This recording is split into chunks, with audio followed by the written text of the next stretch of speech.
Halo semuanya, perkenalkan, saya Belva Akmal Samsyadi dengan NIM 255170107111068 dari program studi Ilmu Keperawatan kelas 2R1.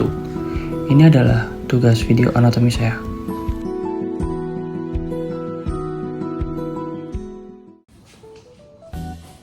Hai, pernah nggak sih kalian menyadari bahwa gerakan aktivitas fungsional kita setiap harinya itu bukanlah gerakan yang sederhana? Di balik perubahan posisi tubuh kita ataupun gerakan sekecil apapun, itu terjadi mekanisme biomekanika yang sangat luar biasa di dalam tubuh kita. Jadi, otak kita mengirim sinyal listrik melalui sistem saraf pusat, melalui sistem muskuloskeletal, yang kemudian itu memicu kontraksi otot untuk menarik tulang melalui sistem tuas pada sendi-sendi kita. Nah, kesempatan kali ini saya akan membedah bagaimana aspek anatomi dan gerakan-gerakan fungsional kita bekerja. Kita akan mengupas tuntas struktur tulang, otot, serta sendi yang terlibat secara lengkap.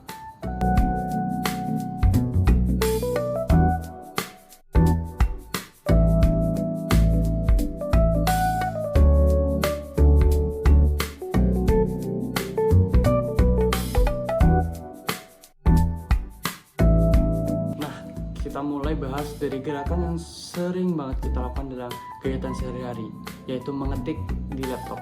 Kalau kita perhatikan sekilas, kegiatan ini atau gerakan ini sangat-sangat simpel dan otomatis, bukan? Namun jika kita bedah, mengetik ini sebenarnya merupakan hasil kombinasi dari koordinasi motorik halus yang sangat cepat dari gerakan fleksi jari saat menekan ke bawah dan gerakan ekstensi jari saat jari kita terangkat kembali untuk berpindah ke tombol lainnya. Nah, sekarang kita bedah satu persatu aspek anatomi apa yang terlibat dalam kegiatan atau gerakan mengetik ini. Jadi yang pertama dari aspek tulang atau osa. Struktur tulang yang menjadi fondasi pada gerakan ini adalah osa metakarpal atau tulang metakarpal, yaitu 5 tulang panjang yang membentuk telapak tangan kita. Di atasnya ada phalanges atau tulang-tulang ruas jari tangan. Setiap jari memiliki 3 ruas tulang phalanges, kecuali ibu jari yang hanya memiliki 2 ruas saja. Tulang-tulang inilah yang menjaga posisi tangan kita tetap kokoh dan stabil. Selanjutnya adalah aspek otot. Jari-jari ini tidak akan bisa bergerak tanpa adanya otot. Saat jari kita menekan tombol keyboard ke bawah, otot utama di lengan bawah kita yang bernama musculus flexor digitorum superficialis dan musculus flexor digitorum profundus akan berkontraksi. Tendon dari otot ini memanjang melewati pergelangan tangan sampai ke ujung-ujung jari kita untuk menarik ke bawah. Sebaliknya, saat jari kita mengangkat ke atas, otot musculus extensor digitorum yang terletak di bagian belakang lengan bawah akan bekerja secara bergantian. Nah, selanjutnya ada aspek sendi. Semua pergerakan dinamis ini bisa terjadi karena adanya sendi-sendi yang menghubungkan tulang-tulang tersebut. Sendi utama yang paling aktif bergerak di sini adalah sendi metakarpophalangeal, yaitu sendi yang menghubungkan tulang telapak tangan dengan pangkal jari-jari kita. Selain itu, ada juga sendi interphalangeal, yaitu sendi tipe engsel yang berada di antara ruas-ruas jari kita, yang memungkinkan jari kita untuk menekuk dan melurus dengan cepat sisi saat mengetik.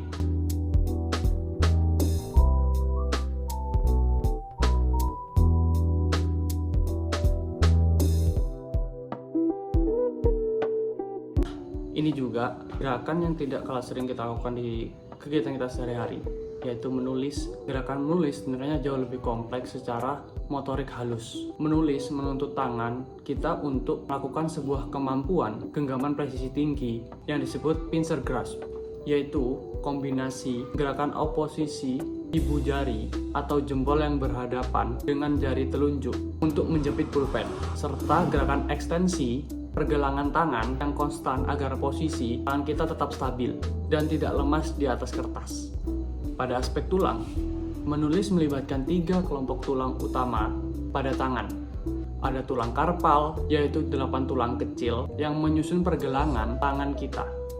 Lalu ada tulang metakarpal, yang membentuk telapak tangan dan tentu saja phalanges atau tulang ruas-ruas jari, khususnya pada jari utama yang bertugas mencengkram pulpen, yaitu ibu jari, jari telunjuk, dan jari tengah. Kerjasama 3 kelompok tulang ini memberikan sokongan yang sangat-sangat kokoh agar pulpen bisa digerakkan secara terarah.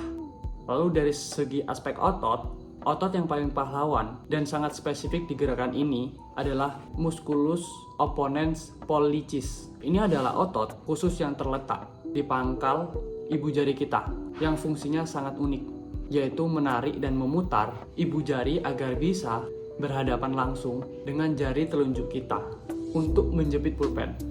Gerakan mencengkeram ini kemudian diperkuat oleh otot musculus flexor pollicis longus. Di saat yang sama, otot lengan bawah kita seperti musculus extensor carpi radialis ikut bekerja secara statis untuk menjaga pergelangan tangan kita tetap tegak, dongak, dan stabil saat kita menggores pena. Lalu selanjutnya ada aspek sendi.